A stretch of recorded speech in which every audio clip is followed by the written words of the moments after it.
welcome to my video. So first of all, let me introduce myself.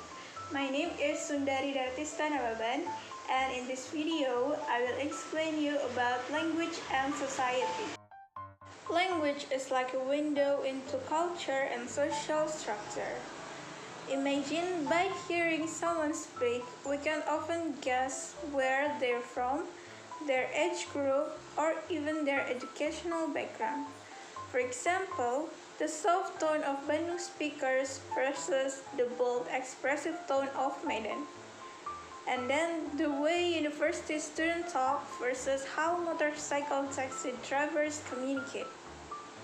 Key question to be addressed in this presentation is: how does language reflect social class?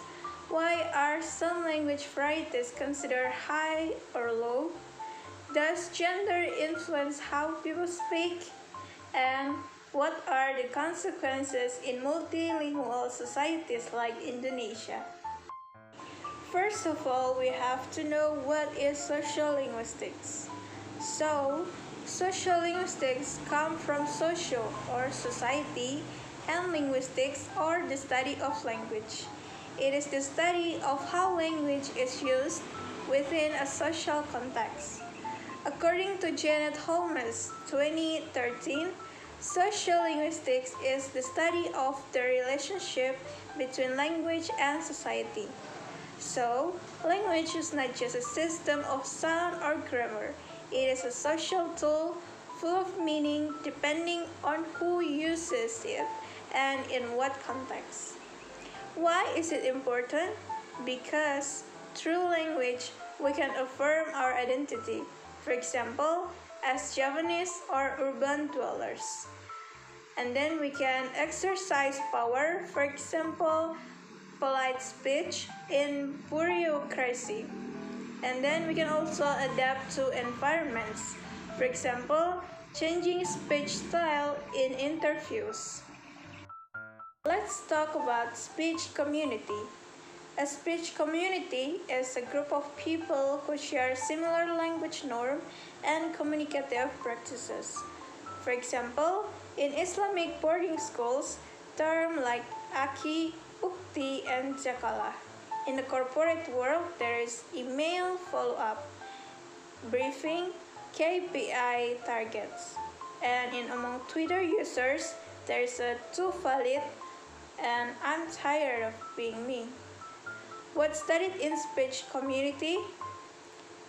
Norms of communication. Second, language as group identity, exclusivity, and solidarity through shared terms.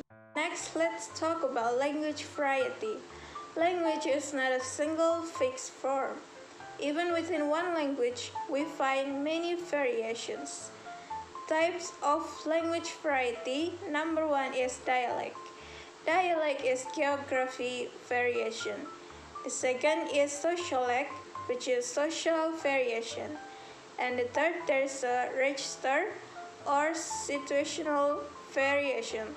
And then the last is style, which is individual variations. One speaker, many style. For example, at home, we can say, "Have you eaten, Mom?" And at the campus, we say, "I haven't had lunch yet." And on TikTok, we say, "Guys, this is the best food in Semarang." So, one speakers may switch styles depending on the context.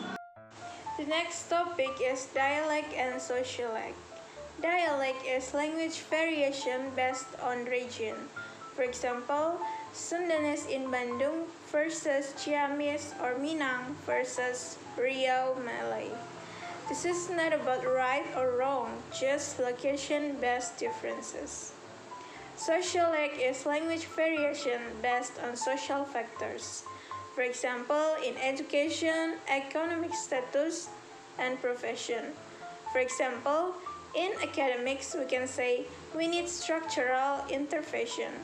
And in informal settings, we can say somebody needs to step in. Both types show social stratification in language. Next topic is register and formality. Register refers to language style chosen according to context and social relations. It influenced by field or topic, like casual talk versus academic discussion. And then tenor or relationship, which is friend, lecturer, and boss. And then there's a mode or medium, which is spoken, written, and text. One idea in 3 register. Number 1 is to a friend. We can say, bro, I'm out here. To a boss, we can say, excuse me, I'll take my leave. And in official writing, we can say, I respectfully leave the venue early. Language helps us adapt to social environments. Next is language and gender. Language is also influenced by gender. Males and females often have different communication style, although this may stem from social expectation rather than biology. According to Lakoff on 1975, women use more polite, expressive, and indirect language. Men tend to be more direct, assertive, and emotionally restrained. For example, male can usually say, turn off the light, while females say, sorry, could you turn the light off please? So, gender affects speech because of cultural expectation, not innate ability. Is language per stage and standard dialect. Not all language varieties are viewed equally. Some are considered more prestigious, known as the standard dialect. For example, standard Indonesian versus colloquial Indonesian. For example, I'm unable to attend the meeting. Can be classified as high prestige. Can't come today. Can be classified as low prestige but common. Types of prestige, there is one, over prestige, which is valued by the wider society or formal, and then covered prestige, valued within a specific group or slang group terms. Language reflects both status and belonging. Next is Pidgin and Creole. Pidgin and Creole arise from contact between different language communities. Pidgin simplified contact language, no native speakers, and used for practical purposes like trade and colonization. For example, trade language between locals and merchants in Papua. Creole is evolved from Pidgin into a full mother tongue, more complex grammar and structure. For example, talk Pidgin in Papua New Guinea. This shows how humans creatively construct language when no shared language exists.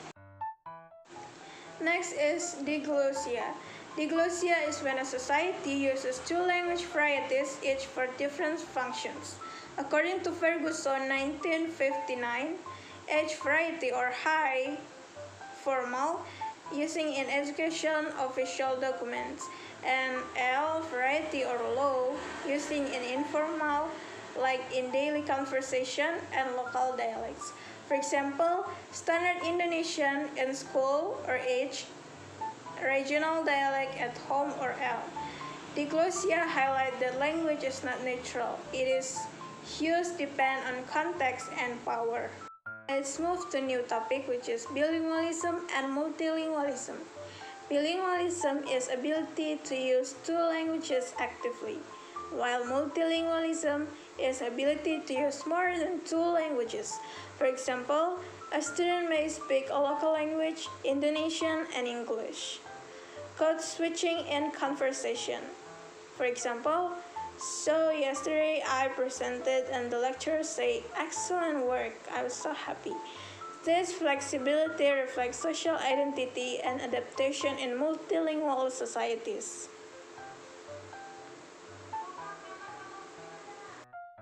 Next is language and social identity.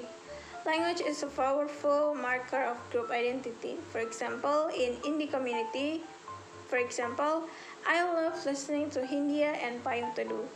In religious community, for example, Ana will attend Inshallah Aki. In choice of words equals to expression of group belonging and values. Language and society. Number one is education. Teachers can understand student language background. Next is policy. Language planning can avoid discrimination. Next, communication improves intergroup interaction. Next is tolerance. Reduce language-based stereotypes. Example of real-life impact. A student mocked for their regional accent might become silent and disengaged in class. The last is conclusion. Language and society mutually shape each other. Every language variety has its own social value. Social linguistics help us understand the hidden social dynamics behind how we speak. So that's all my explanation. Thank you for watching.